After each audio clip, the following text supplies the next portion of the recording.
Corner kick. Swapna তিনি নিচ্ছেন এই সাইড থেকে।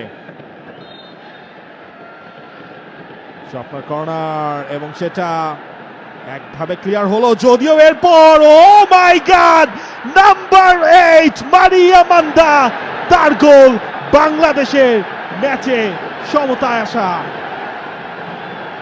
বাংলাদেশ এই ইনফিনিক্স ট্রাই নেশন সিরিজে অবশেষে গোল পেল। গোল গেরো খুললেন মারিয়া মান্দা। What a strike!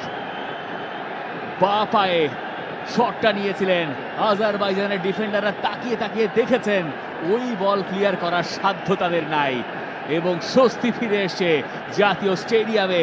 আর ঠায় দাঁড়িয়ে আছেন আজারবাইজান গোলকিপার। বাংলাদেশের গোলের সূচনাও ওই কর্নার কিক থেকেই। বলছিলাম বাংলাদেশের পক্ষে গোল করা সম্ভব এবং বাংলাদেশ তাই সম্ভব করলো। একটা কর্নার কিক যেটা গোলকিপার সরিয়ে দিলেন, কিন্তু দিলেন তো দিলেন, ডেঞ্জার ম্যানের কাছে দিলেন এবং সেখান থেকে মারিয়া মান্দা একবারও ভাবলেন না পরের দায়িত্বটা তার কি। তিনি দেখলেন বল তার কাছে এসে, তিনি জানতেন, তিনি মাইন্ডসেট করে রেখেছিলেন এবং ওখান থেকে টপ কর্নারে বল জালে। Fantastic goal. What a moment!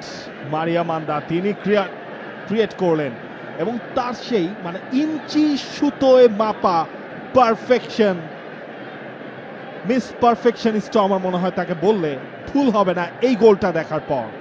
একেবারে পারফেক্ট, কেউ ওটা ঠেকা